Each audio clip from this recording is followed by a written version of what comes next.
Orient bell tiles studio से आप देख रहे हैं एबीपी न्यूज। नमस्कार, बहुत स्वागत है आप सभी का। आप देख रहे हैं खबर गवाह है और मैं हूं आपके साथ दीपा बाफिला। अब विस्तार से खबरों का रुख करते हैं और सबसे पहले बात उत्तरकाशी की। उत्तरकाशी के धराली में 5 अगस्त को सैलाब और उसके बाद से जो तस्वीरें वहां से निकलकर आ रही हैं वो बेहद डरा देने वाली है। सेना, पुलिस, प्रशासन, एनडीआरएफ की टीमें दिन रात एक करके लोगों को रेस्क्यू करने में यहां जुटी हुई हैं और अब तक करीब 1000 लोगों का रेस्क्यू पूरा किया जा चुका है। लोग अब भी वहां मलबे के नीचे दबे हुए हैं, कई सांसें मलबे के नीचे ही दबी हैं जिसकी तलाश वहां पर की जा रही है। दरअसल धराली में कुदरत का कहर बरपा तो जिंदगी सिहर उठी। 4 दिनों के बाद भी राहत बचाव का काम युद्ध स्तर पर यहां चल रहा है। उसी की 2 तस्वीरें आपको हम दिखा रहे हैं। ऐसे में हेलीकॉप्टर की मदद लगातार वहां पर ली जा रही है। प्राइवेट कंपनियों के हेलीकॉप्टर्स और वायुसेना का चिनूक हेलीकॉप्टर लोगों को मुश्किल हालातों से बाहर निकालने के काम में दिन रात यहां लगा हुआ है। तो धराली में ऑपरेशन जिंदगी लगातार अभी भी वहां जारी है। सेना, एनडीआरएफ, एसडीआरएफ, आईटीबीपी के जवान मलबे के नीचे लोगों की तलाश वहां कर रहे हैं। जानकारी यह है कि अभी भी 300 लोग फंसे हो सकते हैं, ऐसी आशंका है और तकरीबन 600 लोगों को रेस्क्यू कर लिया गया है और वहां अत्याधुनिक मशीनों से, अत्याधुनिक जो उपकरण होते हैं उनसे रेस्क्यू ऑपरेशन किया जा रहा है।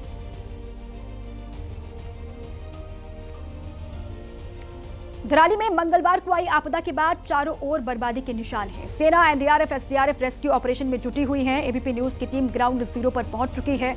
अचानक आए सैलाब ने सब कुछ वहां बर्बाद कर दिया। जो जगह कभी पर्यटकों से गुलजार थी, अब वहां मलबे में जिंदगी की तलाश दिन रात की जा रही है। इस वक्त हम धराली के खीर गंगा नदी के तट पर मौजूद हैं और आपको तस्वीरों के माध्यम से दिखाएंगे कि किस तरीके से यहाँ पर खीर गंगा नदी आपको बहती हुई नजर आएगी।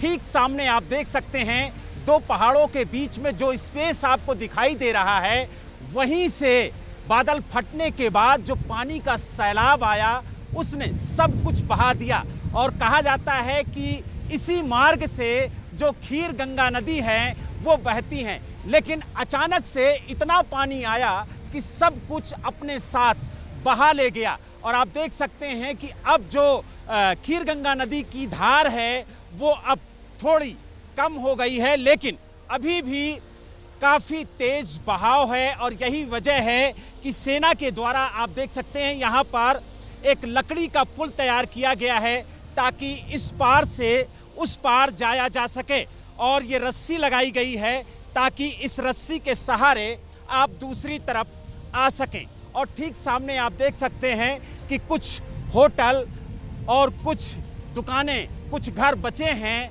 जहां पर जो रेस्क्यू टीम है वो रुकी हुई है और लगातार यहां पर रेस्क्यू का कार्य किया जा रहा है और कोशिश सेना की तरफ से, एनडीआरएफ की तरफ से और एसडीआरएफ की तरफ से यही की जा रही है कि जल्द से जल्द जो राहत बचाव का कार्य है उसमें तेजी लाई जाए और जो लोग लापता हैं उनकी तलाश तेज की जाए। धराली में आई आपदा में मोबाइल टावर भी बह गए हैं जिसके बाद लोगों को भारी परेशानी का सामना यहां करना पड़ रहा है।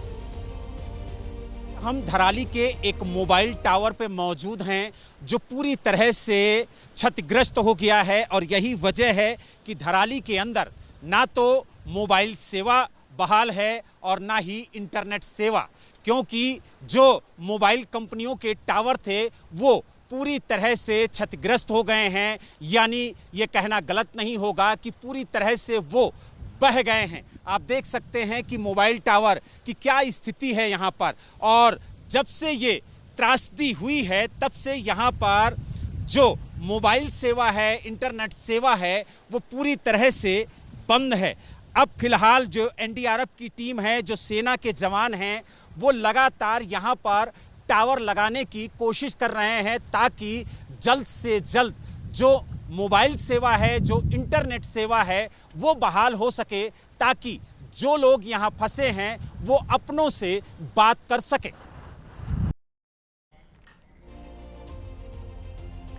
5 अगस्त को उत्तरकाशी के धराली में जब सैलाब बहकर आया था, वो मंजर खौफ से भर देने वाला था। पहाड़ से आए मलबे ने मकानों को तहस नहस कर दिया था। मंगलवार को जहां आपदा आई, वहां गाद ही गाद इस वक्त है। मोबाइल और इंटरनेट सेवा ध्वस्त है। मौके से एबीपी न्यूज संवाददाता बलराम पांडे की एक और रिपोर्ट आपको दिखाते हैं। इस वक्त हम धराली के उस जगह पे मौजूद हैं जहां पर सिर्फ आपको गाद का ढेर दिखाई देगा और इसी के नीचे कई घर, कई दुकान और होटल दबे हुए हैं। आप देख सकते हैं कि एक पहाड़ सा बन गया है गाद का और इसको हटाने का काम लगातार जारी है और इसके नीचे कितने घर, कितनी दुकानें दबी हैं। अगर उसके अंदर कुछ लोग रहे होंगे तो वो भी दबे होंगे। इसीलिए जो रेस्क्यू टीम है वो लगातार इस गाद को हटाने की कोशिश भी कर रही है, लेकिन ये गाद इतनी ऊंची है कि इसको हटा पाना अभी फिलहाल 1-2 दिन में बेहद मुश्किल होगा। और यही वजह है कि आप देख सकते हैं कि जहां तक आपकी नज़र जाएगी वहां तक सिर्फ आपको ये गाद का पहाड़ ही नज़र आएगा और इसी के नीचे कई घर, कई दुकान और होटल दबे हुए हैं। यानी जो प्रलय आई थी उसमें जो पत्थर, जो गाद बह कर के आई, उसके नीचे जो घर, दुकान और होटल हैं वो आज भी दबे हुए हैं। अगर उसमें कोई उस वक्त मौजूद होगा तो वो भी इस गाद के नीचे ही दबा होगा। इसीलिए कोशिश की जा रही है कि इस गाद को हटाओ, लेकिन गाद के पहाड़ को अभी 1-2 दिन में हटा पाना बेहद मुश्किल है। धराली में राहत बचाव की टीमें लोगों को सुरक्षित निकालने में लगातार जुटी हुई हैं। क्या चुनौतियां उनके सामने हैं, कैसे लोगों को राहत पहुंचाई जा रही है? एबीपी न्यूज संवाददाता बलराम पांडे ने एनडीआरएफ कमांडेंट सुदेश कुमार से खास बातचीत की है, आपको सुनवाते हैं।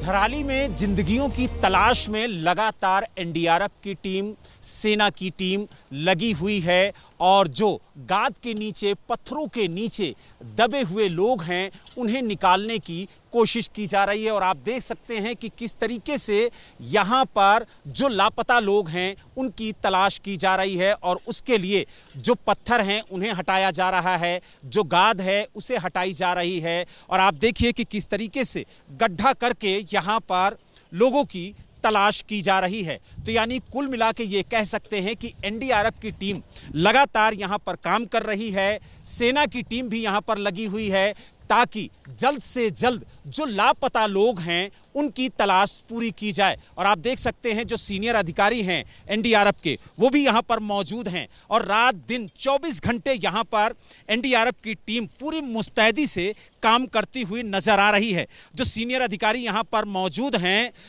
सुदेश जी, उनसे भी हम बात करेंगे। क्या कहेंगे सर, किस तरीके से जिंदगियों की तलाश की जा रही है आप लोगों के द्वारा? देखिए, जैसा आप देख पा रहे हैं बहुत ही चैलेंजिंग है हालात, लेकिन हमारे जवानों के पास इसके अलावा कोई चारा भी नहीं है। हम लोग कोशिश कर रहे हैं, जितने भी इक्विपमेंट है हमारे पास उनको भी हम लोग यहाँ पे एम्प्लॉय किए हुए हैं।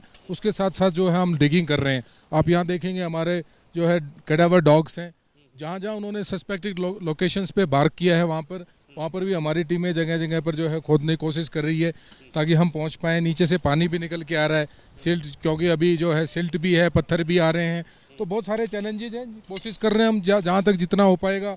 हम लोग पूरा इलाके को हमने डिस्ट्रीब्यूट किया हुआ है, उसमें पूरे इलाके में अपनी टीमें जगह जगह पे जहाँ भी हमें संभावना है कि यहाँ पर डेड बॉडीज हो सकती हैं, जहाँ पे हमने वीडियोज़ वगैरह के जरिए लोकल जो पब्लिक है, जो बचे हुए लोग, उनसे बात करके तो इस एरिया को हमने ये मार्क किया है कि जहाँ पे प्रोबेबिलिटी सबसे ज़्यादा है। तो हमारी यही कोशिश है। अब देखते हैं कितना कब तक जो है लगे हुए हैं हम लोग इसमें। इसके नीचे जो घर हैं वो भी दबे हुए हैं, कुछ होटल थे, कुछ दुकान थी, वो भी दब गई हैं।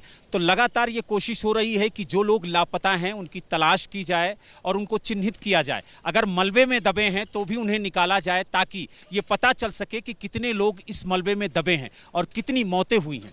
देखिए, हमारे लिए पूरा, चाहे वो विक्टिम किसी भी पोजीशन में हो, किसी तरह से भी हो, हमारे लिए सब बराबर हैं। हम लोग कोशिश करते हैं जिन परिवारों के जो है जो लोग फंसे हुए हैं, दबे हुए हैं, तो वो बड़ा कोई आसान बात नहीं है। तो हमारी यही कोशिश है कि किसी भी तरह से, कैसे भी हालात हो, जितना भी प्रयास हम लोग कर पा रहे हैं अपने यूटेंसिल्स की मदद से, उन सबको हम लोग निकालें।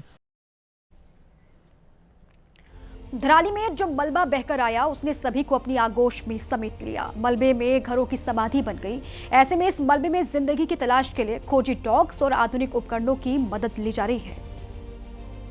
आप देख सकते हैं कि धराली में किस तरह से लोगों की तलाश की जा रही है। जो खोजी डॉग्स हैं उनका सहारा लिया जा रहा है, साथ ही अत्याधुनिक मशीनों का भी सहारा लिया जा रहा है। और आप देख सकते हैं कि किस तरीके से यहाँ पर एनडीआरएफ की तरफ से एक गड्ढा खोदा गया और उसके बाद जिंदगियों की तलाश में किस तरीके से खोजी डॉग्स का सहारा लिया जा रहा है। अगर कोई यहाँ पर दबा है, कोई मलबे में दब गया है तो उसे यहाँ से निकाला जा सके, इसीलिए आप देख सकते हैं कि ऐसे गड्ढे खोद खोद कर जो जिंदगियां हैं, जो लोग अंदर दबे हैं, उनको तलाशने की कोशिश की जा रही है। और आप देख सकते हैं कि जहां पर उनको आशंका हो रही है वहां पर इसी तरह के गड्ढे खोदे जा रहे हैं और उसके बाद डॉग्स के जरिए यहां पर तलाश की जा रही है जिंदगियां। और आप देख सकते हैं कि किस तरीके से जो रेस्क्यू कार्य है वो यहाँ पर किया जा रहा है। और ख़ास तौर से अगर हम बात करें एनडीआरएफ की तो आप देख सकते हैं कि एनडीआरएफ किस तरीके से यहाँ पर जिंदगियों की तलाश में काम कर रही है। और लगातार जो एनडीआरएफ के सीनियर अधिकारी हैं वो भी मौके पे मौजूद हैं और 24 घंटे यानी रात दिन एनडीआरएफ की टीम यहाँ पर काम करती हुई नजर आ रही है। सिर्फ धराली ही नहीं बल्कि उत्तरकाशी में आई आपदा से गंगोत्री हाईवे भी 800 मीटर से ज्यादा बह गया है, जिससे गंगोत्री का संपर्क मार्ग पूरी तरीके से टूट गया। जेसीबी की मदद से हाईवे को खोलने का काम लगातार किया जा रहा है, जिससे गंगोत्री में फंसे हुए लोगों को जल्द से जल्द निकाला जा सके। इस वक्त हम धराली में गंगोत्री हाईवे पे मौजूद हैं, लेकिन जिस तरीके से बादल फटा और उसके बाद जो फ्लड आया उससे जो गंगोत्री हाईवे है वो भी धराली के अंदर पूरी तरह से वॉश आउट हो गया है। आप देख सकते हैं ये गंगोत्री हाईवे है, लेकिन यहाँ पर जब फ्लड आया तो किस तरीके से ये हाईवे बहा है उसकी भी तस्वीरें हम आपको दिखाएंगे। आप देख सकते हैं आगे सिर्फ आपको गाद ही गाद नजर आएगी, क्योंकि जब फ्लड यहाँ पर आया तो उसके बाद यहाँ पर भारी तादाद में गाद और पत्थर आए, जिसमें कई घर, कई दुकान और होटल दब गए। और आप देख सकते हैं कि इसके आगे जो हाईवे है वो पूरी तरह से खत्म हो गया है और यही वजह है कि जेसीबी के सहारे हाईवे को क्लियर करने की कोशिश की जा रही है। ठीक सामने हम अपने सहयोगी से कहेंगे कि वो दिखाएं कि किस तरीके से हाईवे को क्लियर करने की कोशिश यहाँ पर सेना के द्वारा किया जा रहा है। लगातार जेसीबी से जो मलबा है, जो पत्थर हैं, वो हटाने की कोशिश की जा रही है।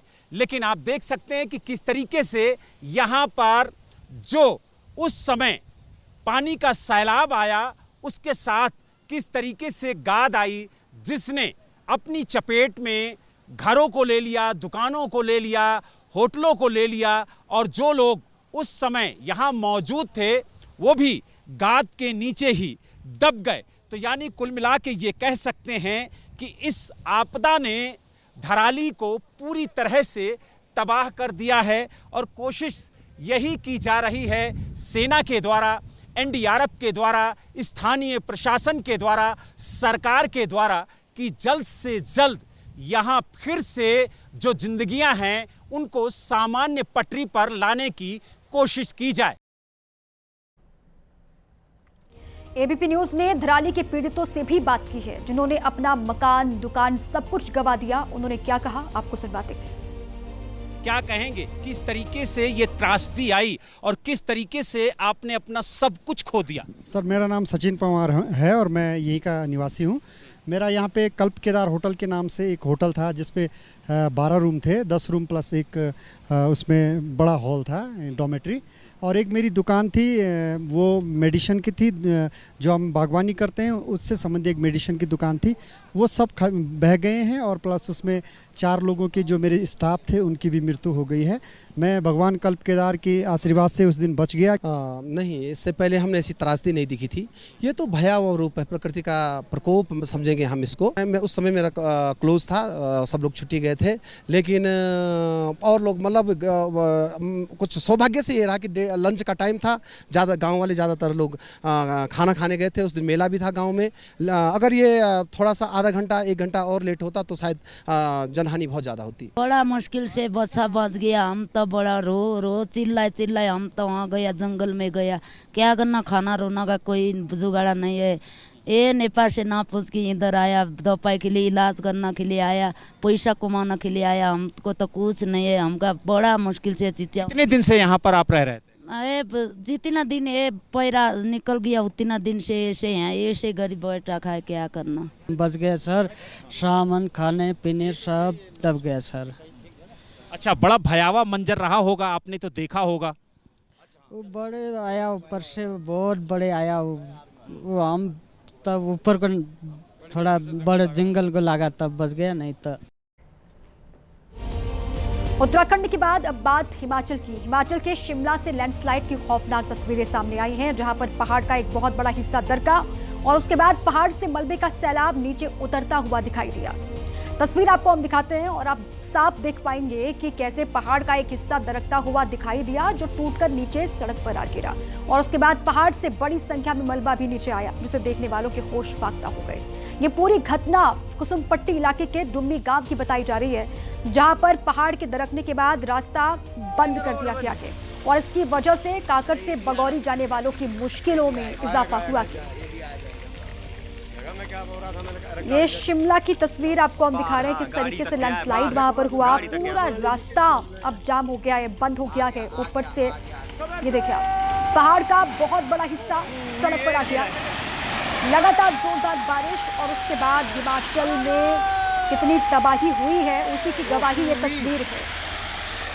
पहाड़ का बहुत बड़ा हिस्सा गिरा और सड़क पर आ गया, जिसके बाद ये रास्ता पूरा जो आपको दिखाई दे रहा है वो बंद हो गया कि इस मलबे को जब तक नहीं हटाया जाएगा तब तक ये रास्ता पूरा बाधित है।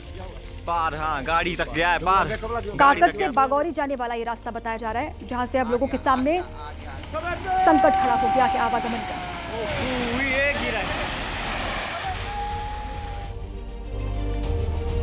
शिमला के बाद हिमाचल के ही मंडी की भी तस्वीरें आपको हम दिखाते हैं। लैंडस्लाइड की वजह से हड़कंप मच गया यहां, जहां पर पहाड़ का मलबा टूटकर सीधा सड़क किनारे मौजूद पेट्रोल पंप पर गिरा और पेट्रोल पंप पूरी तरह से तबाह हो गया।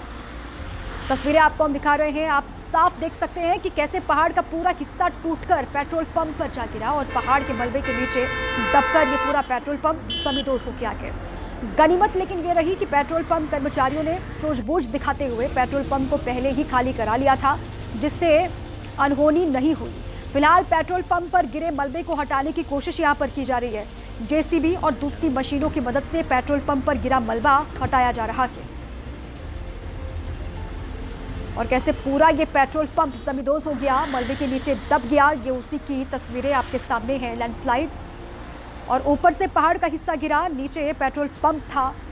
हालांकि पहले ही ये कहा जा रहा है कि इस पूरे पेट्रोल पंप को खाली करवा लिया गया था, कर्मचारी भी सेफ है। अब इस पूरे मलबे को हटाया जाएगा, इसका काम यहाँ पर शुरू हो चुका है। हिमाचल प्रदेश के अलग अलग हिस्से और लगातार जोरदार बारिश लैंडस्लाइड की वजह से प्रभावित है।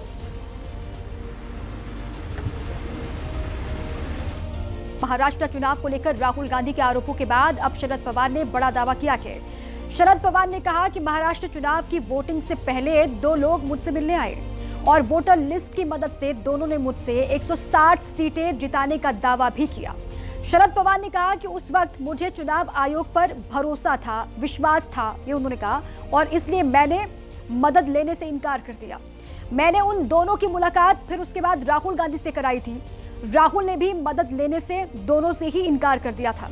लग रहा है वो जैसा कह रहे थे बीजेपी वैसा ही चुनाव जीती, लेकिन मुझे उन दोनों का नाम या पता मालूम नहीं है।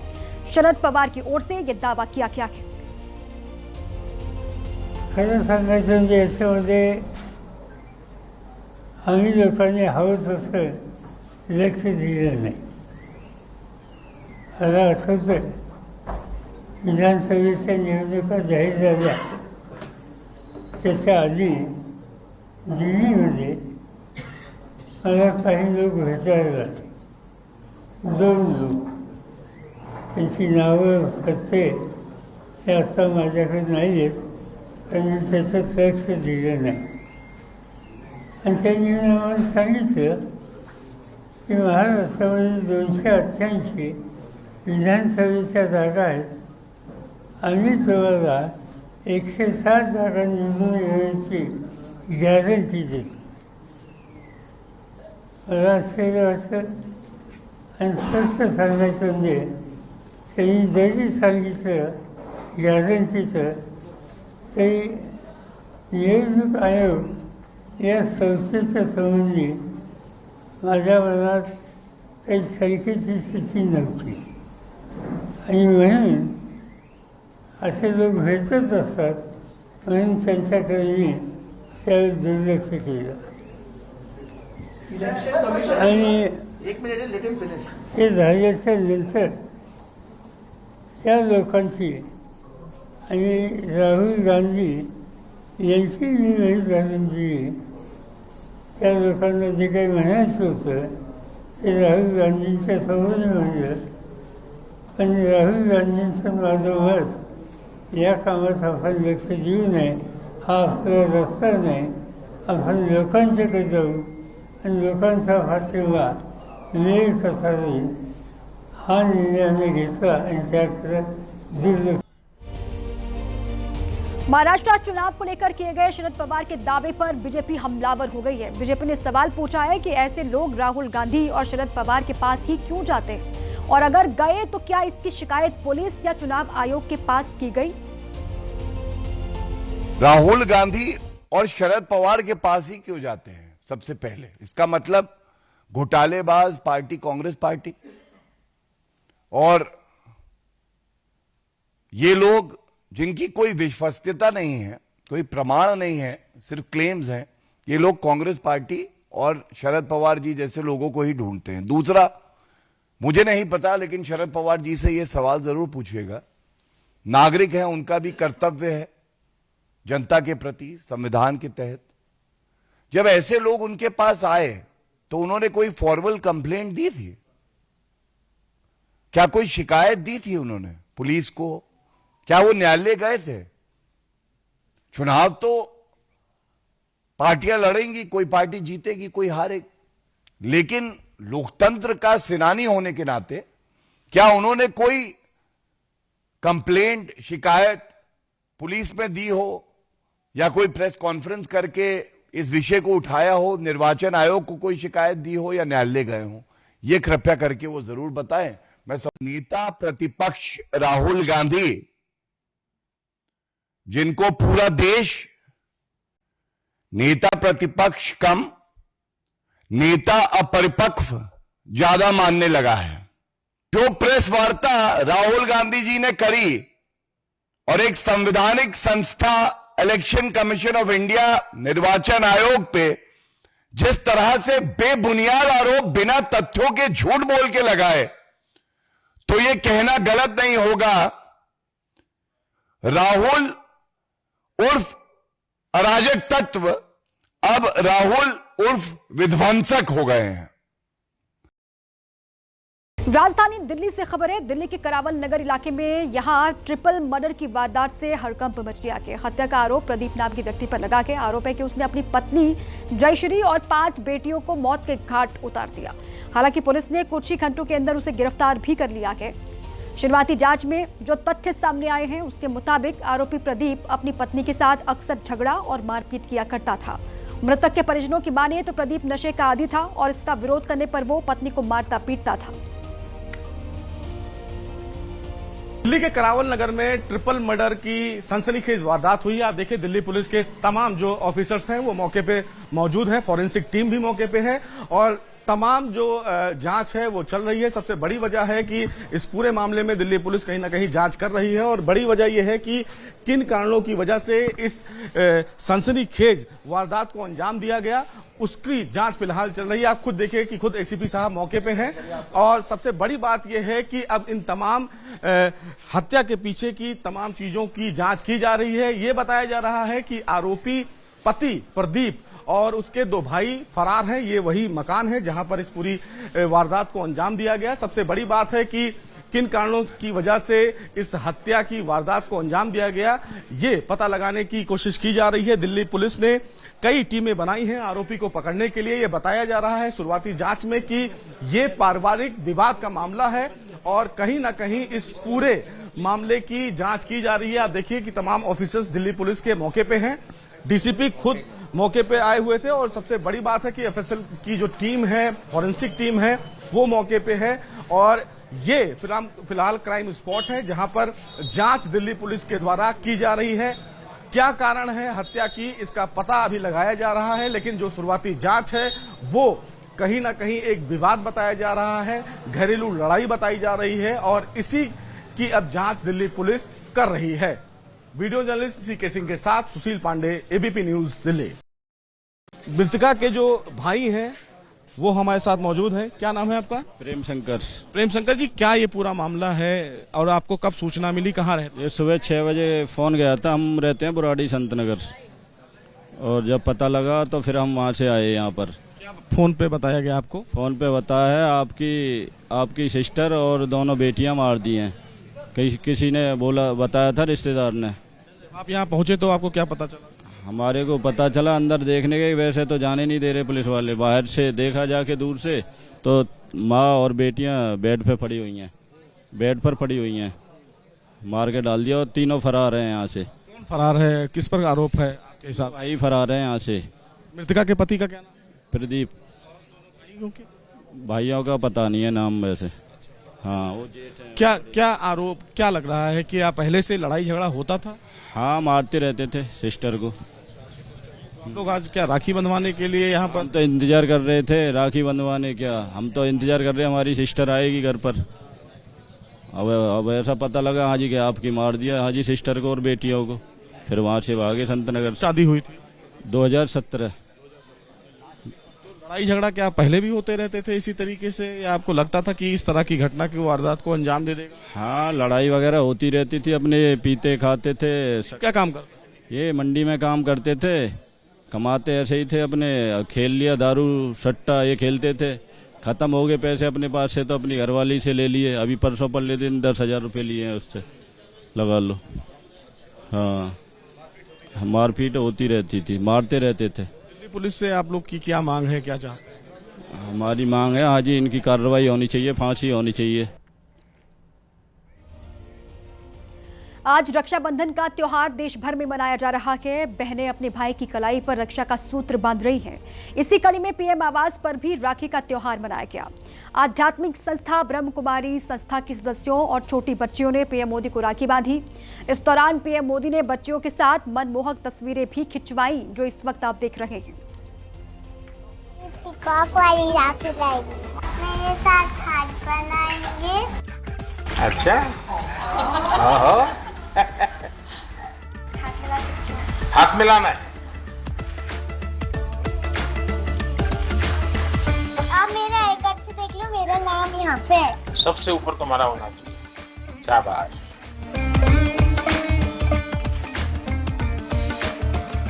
आप सबको रक्षाबंधन की बहुत बहुत शुभकामनाएं।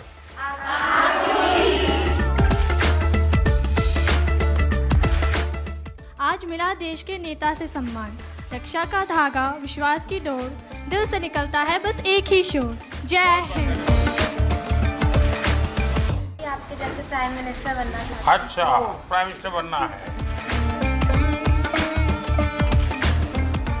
मातृभूमि करती अभिनंदन, भारत भाग्य के आप वचनदन, नई सोच नई राह दिखाई, आशा की नव किरण जगाई, स्वच्छ भारत की ज्योति जलाई, जन आवाज से खुशहाली आई, मन की बात जन जन की आवाज, आप सपा के प्रधानमंत्री हुआ आज राष्ट्र को नाज, उज्ज्वला का दीप जलाया, हर घर चूल्हा तब जल पाया। अटल पेंशन और जीवन ज्योति, हर नागरिक का भविष्य मोती। डिजिटल। और इसी के साथ ही खबर गवाह में अभी के लिए बस इतना ही।